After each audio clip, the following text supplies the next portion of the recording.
Maro amin'ireo fianakaviany no niarambonina no nidodo teny amin'ny tranopatin'ny hopitaly HCR teny Ampefiloha raha vatany vao nahare ny vaovao ratsy. Anisan'ny tazana teny toerana ihany koa ny solotenam-panjakana Nankahery ary ihany koa nitondra ny teny fampionona ho an'ireo fianakaviany izay niarambona izay. Ravakaran'Andriamanalina sy Mamara Samuel Etrano no mitondra ny antsipriany izay vaovao izay. Ipokolona ny teto amin'ny tranopatin'ny HCR Ampefiloha tamin'ity androany ity. Niazakazaka ny jery ny havany izay niara-mivona tokoa ireo fianakaviana.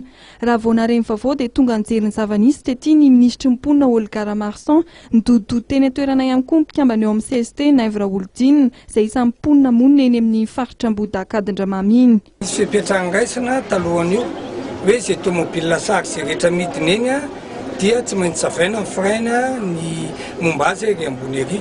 Ary mariako ara fa io moa tsy maintsy izy fiaraha-miasa amin'ny commune urbaine Antananarivo fa ny tena olana anie le mikasika an'iny tsena iny efa nisy foana fampiresahana hoe fandaminana ka tsy maintsy hisy oferana zany le tomobile izay mandeha amin'iny io moa tsy maintsy fanarana amin'ny commune urbaine Antananarivo fa voaloha telo dia miara-ory amin'ireo ilay niarambona.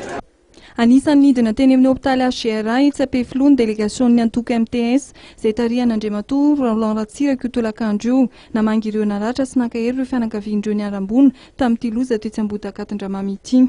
Sarotiny amin'ny fampiarana ny soatoavina malagasy tokoa ny antoko araka ny nambaran'ny filohany.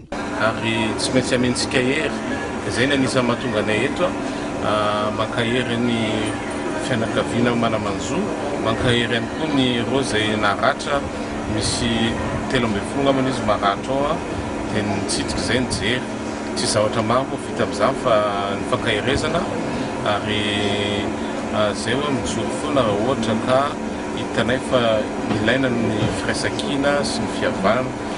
Nitondra izay tsy rambony tanany ny antoko MTS hanampiana ny fianakavian'ireo olona niarambona tamin'ity loza fifamoivoizana teny Akadindramamy ity.